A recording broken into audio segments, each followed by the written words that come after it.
Welcome to Season 3 of Titans of Food Service. I'm your host, Nick Portillo. And this week, we continue our Across America in 50 Weeks tour, where I interview one Titan of Food Service from every single state. On this episode, I'm highlighting the state of Oklahoma. And to do so, I've invited Mike Bausch to join me and have him share his story and some actionable nuggets that I think you, as the listener, or those following along, are really going to appreciate. So who is Mike Bausch? Mike, he's the owner of Andolini's Worldwide. So Andolini's, it's been rated one of the top 10 pizzerias in America, and it's also been rated the most recommended restaurant in Tulsa, Oklahoma.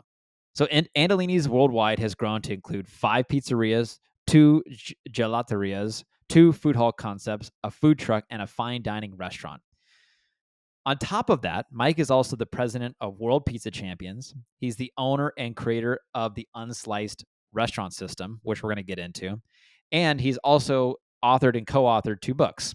The first one being The Pursuit of Pizza, Recipes from the World Pizza Champions, and Unsliced, How to Stay Whole in the Pizza Industry. So all that to say, Mike, when it comes to restaurant operations and building a business and the food service and restaurant industry, he is an absolute expert. And you're going to see that in our conversation here.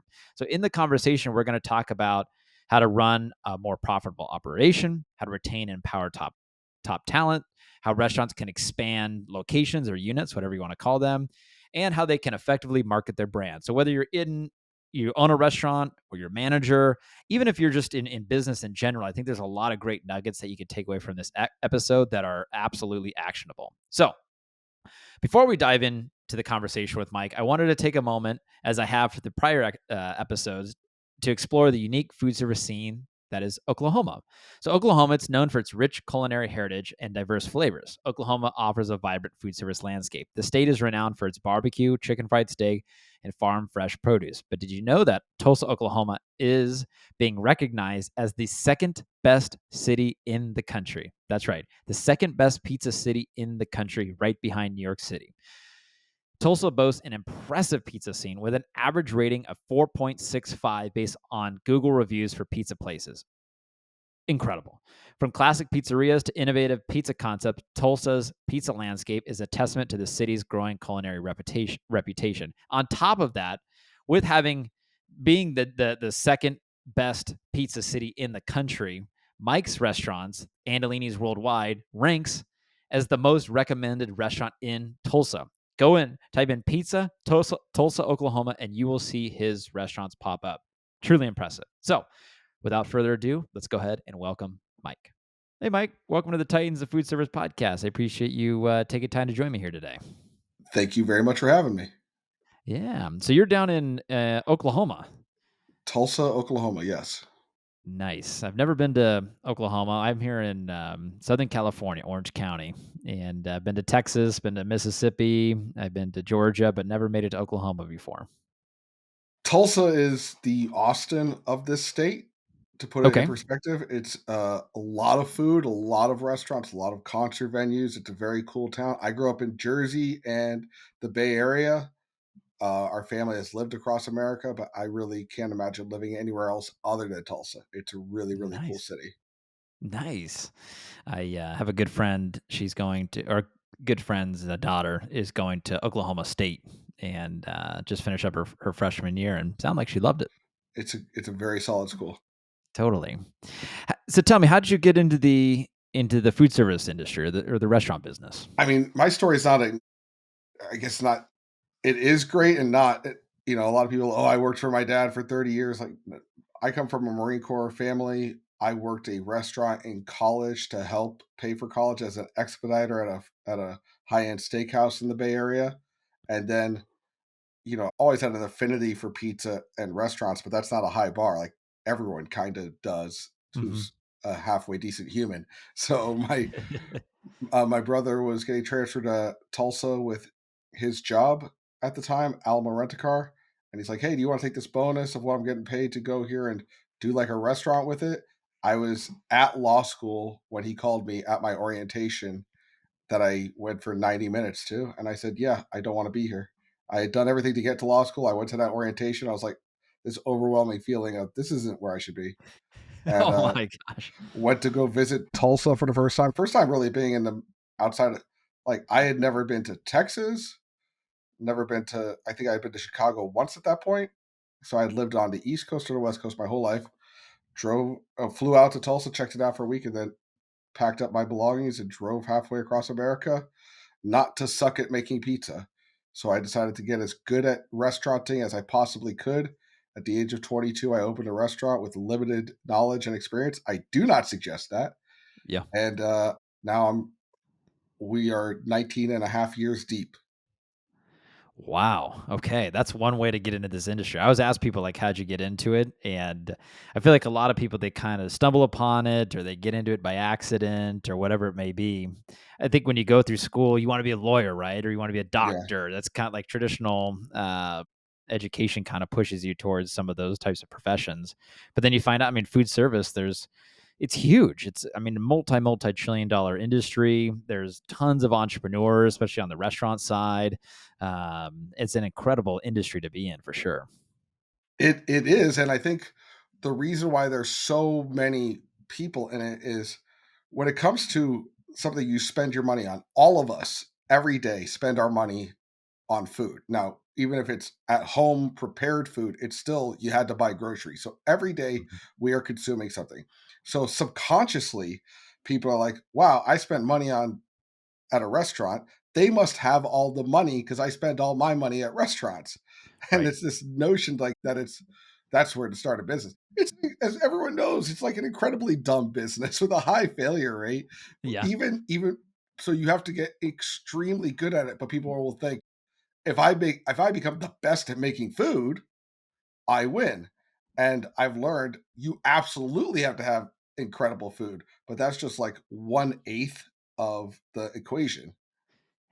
On that, do you see a lot of people when they get into the restaurant business, they have more of a culinary background and less of a business background when they start a restaurant? I would say of the independent first time owner, typically it's a 70% likelihood that they are chef driven. And even not even that they have a culinary degree, but they're like, oh, I make the best steak, or I love making this, or we've always wanted to have a restaurant because we just love our blank. And it's not the other. And even the business side of it, like someone who's, oh, I used to be a lawyer and now I'm going to run a restaurant. That's not a business minded person. A law is not Mhm. business. I'm a successful doctor. I have 500K on the side. We want to open a restaurant. I'm like, you should absolutely not do this, Mr. Doctor, unless Yeah. you are willing to humble yourself that you're going to suck at something. There's nothing that says just because you're smart or science, because those are both, one is science, one is uh, again not business in law, and that assumption. If you could go back to being new to something and humbling yourself, then you have a chance. It's the Yeah. people who just don't. I actually I know a guy, his business is helping doctors run a business because they're smart, you know, they're great at helping people with whatever their challenges are, but they don't no one necessarily taught them how to run a business when you're going Yeah. to medical school. So it's an interesting business model. Now, for you, you're you know, in the research I've done online with yourself, you're helping restaurants. Is that Mhm. correct? And restaurant tours and helping people run their business. Tell me a little bit more about that. Yeah, for sure. So I started, I've at 19 and a half, almost 20 years since I moved here, I now have 12 restaurants across 7 brands. And I was really pushing myself, and we were all pushing ourselves into the ground. My brother involved, everyone just running ourselves into the ground. And then we said, how do we systemize this? At 2 stores, it's like, okay, a lot. At 3 stores, 4 stores, you chicken with your head cut off doesn't do it justice to chickens that are dead, mind you. So then it was like we started systemizing it more and more, and then I wrote a book about it, and that became a lot of I and with no angle. I wrote a book just to put it out there to get it out of my head, and then more and more people were like, "How do you do that? Can you fly out to my restaurant? Mm. Can you help?" I still had no inclination to do it. We did it like a few times, and it just didn't interest me. To the whole point was so I could be around the family. So I don't want to fly out to Sheboygan. So then it was, well, can we create a course and a platform in this modern era to learn stuff? And I I got a guitar for myself on my 40th birthday. I went and took lessons in person. I learned nothing. I was like really doing bad. And I saw that Metallica did an online course on a program called Musician. And it just hit me over the head. Like, I can help people without physically being there better than a lot of other options. And that's Mm. something I made my goal to do. So I've been helping out restaurant owners. And then now I'm posting stuff online just to put it out there to the world because my restaurants are always going to need my attention, but they are streamlined significantly more than they've ever been. And if I can get that person at 1 to 2 stores, even to 8 stores, to get out of their own way and to realize to stop doing everything they can do, but to start doing what they should do, then I think there's a value in that. And I also kind of have it as a personal mission to make life not so damn hard for a lot of other fellow owners. Hmm. As a business owner myself, I've definitely, kind of tying in what you just said there is I've seen myself over the years, especially as my business has grown, you have to put in systems, processes, have people in there to help run the business and, kind of taking yourself out as the owners, little by little to let the business be the business. It's hard. It's a struggle. And I've noticed a lot of entrepreneurs go through that. They feel like they have to have their hands in on everything. So it's hard to scale a business. How did you get to 12 restaurants across 7 different brands? That's impressive. I th- the biggest thing was a lack of ego to always say like, "What sucks about this? What's not great?" Never like, "These people don't get it. It's the best there is." To always go with the inverse of like, "This could be better," or "What sucks here?" Let's never fall in love with ourselves. So we were Mhm. getting accolades after accolades, but our whole culture, it's probably we had to almost adjust it because it was too self-effacing. We got top 10 pizzeria in America, and our staff was like, they spelled one of the names wrong in the article, like because we just never allowing ourselves the W. So that was one aspect of it. And then again, really looking at it like widget X apply into widget Y. You need to have a connection with the customer, have the elevator pitch for what this brand is going to be. The intrinsic things that we were just doing naturally, we started to define them.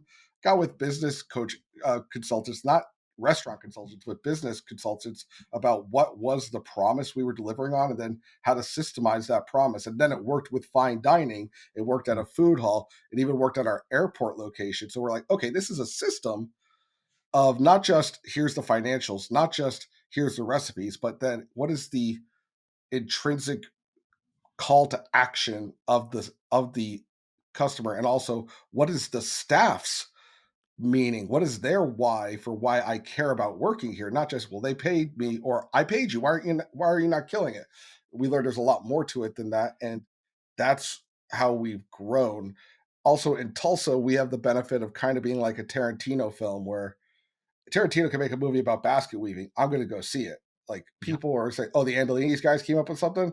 Let me go check it out." So there's a benefit in really cultivating that relationship with the customer to build brand loyalty and trust that we've been able to do in Tulsa.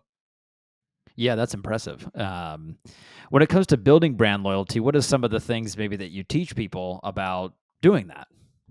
First is no matter what, you got to assume the customer isn't lying and assume the customer had a bad. If something goes wrong, Yeah. completely own it. Own everything. Okay. I call it the spite Olympics. I will not lose in the spite Olympics. If something's going sideways, like, no, you will leave here happy.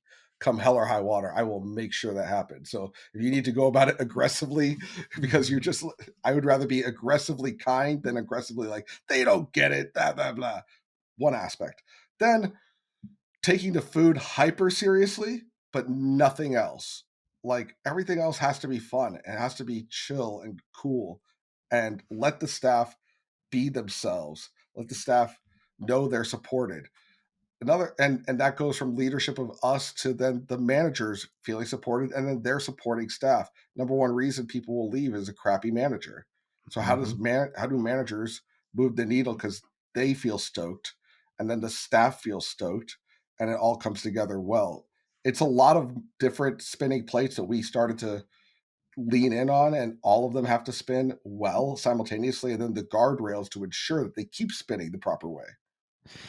In your in your online course that you give to people, is there like a framework or what's the word I'm trying to look for? Like essentially like a management checklist that you have people go through that helps manage metrics, helps manage people and things like that, where essentially you can, let's say I'm the restaurant owner, I could just type in, my staff and different things and help me track things, help me manage people with your philosophy. For sure, it does, and I mean, the first thing is about getting owners on the same page, which I think Yeah. happens a lot, where especially in independent restaurants, even if it's just a solo owner, like what is their expectation of themselves? You get a couple that's texting about the restaurant at 11 o'clock at night to an employee, that's burning them out, making them not involved or making them not want to be there anymore. I'm in business with my brother, and I see people with their parents want to do it the way it was done in the 80s, and now they're trying to. So again, getting ownership on the same page, first thing, absolute Mhm. first thing. Metrics define the role, but I think a lot of consultants in the restaurant industry start and stop there. What's your food cost? What's your labor? You need to know that. You need to perform on it. You need to have it in an easy, accessible manner. But that's basics. Then we get into marketing, like who are we connecting to? Not just like we did a post and we ain't have a million people come here yet. I think you really got to know your marketing and understand what the goal is, what the ROI is. After all that, then it's staff, and all things staff is really how to get great people, how to keep great people. It sounds Mhm. easy, but and in the system, it's evaluations. When are we evaluating every member of staff? How does the staff feel heard? How do we know that we're leading through carrot more than stick? And even better than that, ideologically, I like to reference high school football teams are paid nothing, and here they are going to school 2 hours early, staying after, getting paid nothing. And it's because ideologically they believe they're a part of something that's bigger than themselves. And how do you accomplish that with a restaurant? Because if you can motivate someone ideologically, it is a crap ton easier than trying to Mm. just say, hey, you did that wrong, don't do it again, which is just leading by stick, which a lot of restaurants purely lead by stick, which is natural. It's like, what's going wrong? Okay, don't do the wrong stuff. And that's all that they lead with. And there's enough of it that it fills up their whole day. Sure. How can a restaurateur get there? I mean, I'm sure there's a lot of steps, but just kind of like For high sure. level, how can they get to that building that culture that's kind of that ideological workplace where someone wants to thinks like the football team and puts in the extra time and goes above and beyond and maybe even considers it, their own and takes ownership of the place or their role. From the long, if it was completely devoid in a restaurant, let's say it's complete crap show, then you got to have a complete cleansing meeting with all the staff, potentially even if it's super bad, close for a day or two. Say we're going Mm. to do a full retrain, and here's what we're about. We're about getting as much revenue into this business to then do cool stuff with the community. To do these again, a lot of kids are driven by altruism and having their restaurant matter to the community. Like, how are you going to pull that out, especially a younger workforce? And then here's what do you want out of this job? What do you want? What do you want? They getting all the buy-in, coming up with a cohesive plan, wiping the slate clean of the past, getting their expectations clear. Like, well, I expect that you don't drink at the restaurant after I'm doing a shift and give me a hard time about it. Like, okay, great. This is a whatever the problems are that have caused a disenfranchised staff, getting rid of it all, starting fresh. If you have a goodish staff and everything's okay, then just having training, being more focused. A lot of the owners are like, I know how to do it great, but I can't get the managers to do it great. It's like, well, document what you do as an owner, that feeling, that ethos that you Mm. are. And then here's the real rub. A lot of owners subconsciously love that they're the beloved owner and hold the cookies and don't let the other managers get a win. They don't let them feel empowered. They if they start to see them getting like, hey, I'm going to do it this way. They're not like, that's awesome. I dig it. They're like, no, no, no, that's not how we do it. I want to do it this way. And they suffocate that that attempt at growth and ownership. And what happens is then these owners, as much as they're like, I love it when he's working, they become the a 55-year-old mom making their 32-year-old's bed and feeling like, Mm. no, no, no one else could do it like me. And it's like, no, everyone can make their own bed. You're just doing it for everyone so they like you, and you're holding on to this thing and taking pride in that. Like, no, I'm the one who I still make the dough every day. I'm like, okay, do you love making the dough every day? Well, I did when I was younger, but it's kind of hard getting up that point. I'm like, then don't. Like, there Yeah. you can teach people to do this. Yeah. I think a lot of times entrepreneurs, they're in their own way of growth by moving aside, empowering your team, kind of what you're saying. For us, when we look at our business, it's we want to attract and bring in A players. In order to bring them in, you have to have other A players on the team, and to have other A players on the team, you have to hold them in within the company. You have to empower them. You have to give them roles, responsibilities. You have to let them grow within the company, make decisions. And I find when you do that, the company just grows way more than what I could do personally myself. Is when they take ownership of it and I give them the Mhm. runway to go with it. Now, there's times where you might have to step in and help and redirect and guide and things like that. But for the most part, just kind of say, hey, here's the role and I want you to run with it, make it your own. It seems to be, it pays off pretty well in dividends. Absolutely. And again, coming from the Marine Corps, I was in officer candidate school of the Marine Corps, and I found out I have type 1 diabetes. So I got all the training, but I wasn't in. But my brother was. I did the training. My dad was lieutenant colonel, and it is not what I think people assume it to be, like yelling and in your face. Well, that is a part of it to kind of like get your fight or flight response. A lot of it is I'm going to train you to do something, and then I'm going to trust you to do it. Hmm. And when I break it down on that level, keep in mind our whole national security in America is entrusted to 18-year-olds.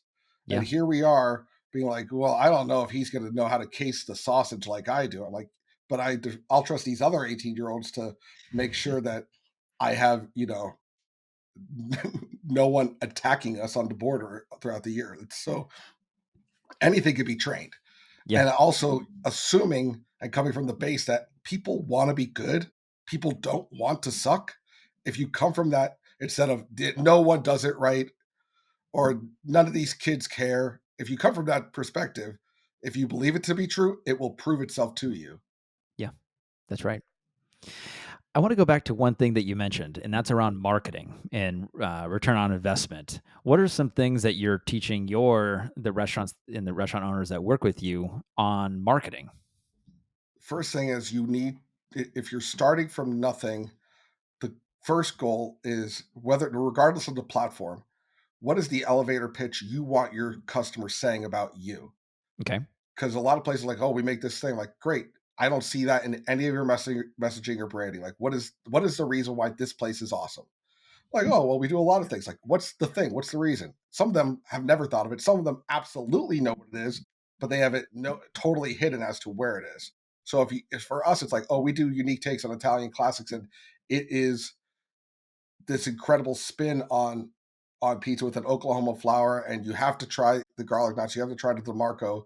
It's number top 10 pizzeria in America.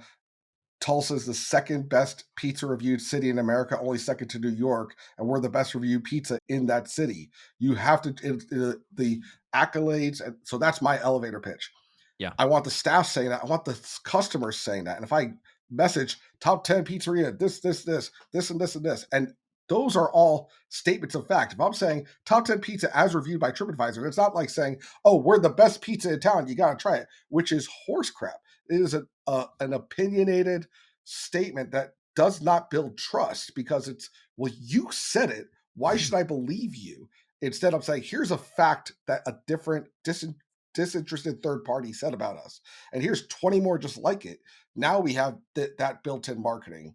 After that, that's our call to action. Now, how are we pushing that Yeah. in the ideal clients, our ideal customer avatar, which for us is more likely than not Instagram at this point, but still a good amount of Facebook and email. If you're in Zimbabwe, it might be on a Facebook phone or something that's native there. But whatever the messaging is, it's how do you get that special thing to that end user and message towards that, preferably in a manner where you could track it if possible. Whether it's, hey, we're doing this promotion, but then there's a lot of nuance after that point of how much to entertain and inform and then ask, which the ask should be like one third. So you get your marketing message, your elevator pitch, right? That's unique to you and your business based on facts, not just I'm the best in town. Yeah. And then you to get it out, I would imagine you're telling people maybe who come to the restaurant, you might have some marketing maybe on the menus or maybe even some signage when they come in. When it comes to getting that out, then you take it to, you said Instagram maybe is the most popular form. Is that usually on the owner to start building out, the kind of those channels to get the message out, or what's the most effective way to do that? Because I know sometimes there's somebody in my head that I know that he runs a meat market, and he always has great ideas, but he doesn't know exactly like how to get the message out and being consistent with the message as well. I think, yeah, for sure. I think a lot of people confuse it and make it so much harder than it needs to be. If you were to sit again, this is what I teach owners to do. Like, let's curate. What is that message? All right, great. Now, like for me, it's an hour of video filming every 2 weeks, and there's enough easy to use apps in play now. I think a lot of people go to a marketing agency who is going to check the box. They are not going to be the box. They're going to check the box. You as an owner, knowing what, like, I want the customer to feel this. They're like, all right, well, we'll do 3 posts a week for you. And they're like, or we'll do some videos and of what we do. And this is where it goes sideways. The marketing agency will try to please the customer, i.e., the person paying them, which is the restaurant owner, more than the end user, which is the person eating. Mm. So what they'll do, again, they'll then do, hey, try Andolini's. It's the best pizza in town. And I'm like, no customer is going to care about that message, guys. Well, we think you have a great item, and we want to tell people, like, yeah, you're doing it in a really asinine manner. Yeah. What is the connection? What is the elevator pitch? How are we connecting to the customer? So it takes the owner to really solidify. I think an owner is much better suited to get a great logo designer, a great knowing of what their brand is, get a signature item, and then curating how often they want to pitch certain things, and then having, for what it's worth, a VA post it if they don't want to do it, and then some, or a videographer, hey, come and film me for 2 hours once a month, and then send all the videos to this editor, and have the editor then put it in my Google Drive, and then have the VA post it online for me. That's a much better use of having regular randoms do it, which is not a marketing agency. Again, I have 12 brands, seven brands, 12 restaurants. I don't have a marketing agency. I'll use this gun for hire, this gun for hire, this gun for hire, and I manage it all. And it takes me, just a few hours here and there. Yeah, I did. I mean, this podcast exactly. I invite people on, film, and then we have a team that cuts it up, and then we get the raw information. Then our team posts it, and what could take many hours to do, it takes very little time for myself to be able, to run something like this because I've got a whole For another sure. business I got to run and be focused on.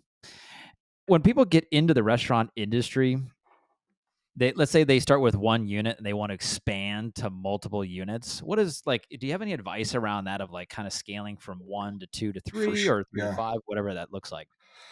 The first rule of expansion is don't even think about it until the restaurant is so over, so awesome and perfect, and doesn't need you. So you have to get really great reviews, beloved, it's killing it, everything's tight, and then you can walk away from it for 2 weeks.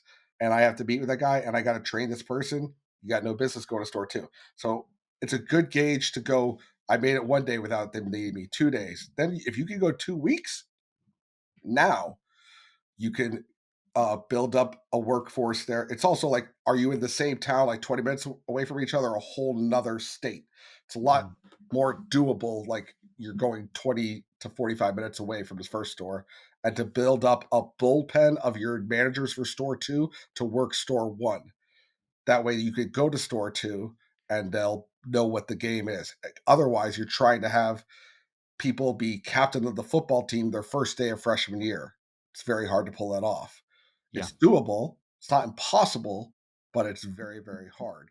And the that's the best basic approach to expansion is the 2 week rule, and along with A lot of people are like in love with having more stores. You're just adding more problems if the first store isn't incredibly profitable. Hmm. Yeah, that profitability is an important piece. If you're not profitable, why make that move and go start something else? Because then you're bleeding in both areas. For sure. I know a lot of restaurants that would be better suited to develop a catering arm, add a patio, and to do some more sales, like marketing with sales. Like a lot of restaurants look at all this as marketing. You could also add sales to it. It's like, well, we want to do more catering. Great. Call people and say, do you want catering? That's Yeah, sales. That's not marketing. And if they did that, they would have that business and they could potentially have the revenue that they were seeking to get daily before they even open. yeah, So adding, I would also say before you go to store two, make sure you have the most amount of seats that you could possibly have on site with a patio. With so you've maximized that. You've maximized your catering. You have really squeezed the lemon as much as it possibly can be squozen, and then you've moved on, and you know that you're not just like, okay, great, well we should do this again. And at that, if you do before that, it's purely ego. yeah. Purely ego. I've tried in the past with my business, take off a couple weeks and see what things break, what falls through the cracks, and then when I come back, fill all those things so it doesn't happen again. It stress tests my business in a way, and it's nice to get that feedback from our team and from customers that I didn't realize because I'm there on the day to day part of my business. Yeah. So, what do you want to looking far into the future? What more do you want to accomplish in your career? I am not a cocky bastard, but I'll say this: my bucket list is bucketed pretty well. Professionally, my first goal was to see my pizza box out of a dumpster or on the somewhere on the other side of town, and that the news wanted me to be the de facto person they want. I'm like, if that's the case, we'll have a successful restaurant. I had that in droves. Then it was like, wouldn't it be cool if this restaurant thing somehow I was able to travel the world because of the restaurant? I've done that with pizza competitions, became entrepreneur of the year for the state of Oklahoma, Wow. invited to the White House, and then I halfway made Biden laugh while shaking his hand, and then they posted that photo of the hundreds of people he met that day on the Twitter and Instagram. So I have a very Forrest Gump lifestyle that of what I've accomplished in this restaurant game, putting cheese on bread. I'm not. I have two books, so I've done as much as I think someone can do. Now the real mission is, can I make this not so hard for other restaurant owners? If I die tomorrow, I feel pretty good about what I've created in this life. As far as other restaurants, we're going to keep making them tighter and better and iterating on them, more likely than not in the Tulsa area, but we're never opposed to potentially going outside of the area, whether it's Oklahoma City or Dallas or what have you. But our main promise to the customer of Tulsa is to be incredible and to keep being that. And it's interesting because we went from being the new thing that was in like the other side of town to being the main cool thing to now we're entering this institutional legacy thing. And it's interesting the dynamics, how they shift, how you have to keep being interesting to the customer Mhm. when you are now like, oh, that's the Tulsa thing, Andolini's. Well, I still feel like I'm a new person to this town, even though I've lived here 20 years. What about any advice you'd give to someone? Like, say, like a young, hungry person, no pun intended, hungry person that has an entrepreneurial spirit. What advice would you give to them? First thing about all things business, if you're not impressive, by default, you're unimpressive. And that's a hard pill to swallow. It's like, well, we brought them the drinks and we got them the check on time and they ordered food and we brought them. Like, yeah, that's the deal. And I'm still gonna go somewhere else next week. Not because you did anything wrong, but because you didn't impress me. And I Sure. think people assume because they did everything right, they should be millionaires. And it's not the case. You have to go above that. You have to be more than that, and not just in the food, and the whole experience. So, regardless of the business, how is this business not just another one of these things, but the most impressive version of it? And at Mhm. that point, then it's actually easier because then you have more business, you stand out from the pack, or you're competing against the upper echelon, which usually that's like it's easier to fight five great restaurants than 300 Bush League ones. Yeah, that's a very good point. Mike, for those listening, what's the best way to connect with you? If you're a restaurant owner and you want to see what I'm up to, go to on Instagram at Mikey Bausch. The website's getunsliced.com. If you want to see that I'm what Andolini's is, it's a restaurant group called Andolini's Worldwide, andolinisworldwide.com. The main one that started it all, Andolini's, is at andopizza.com. And if you DM me on Instagram, I will respond. Fantastic. Mike, thank you so much for taking your time, man. I really appreciate it. For sure. Thank you.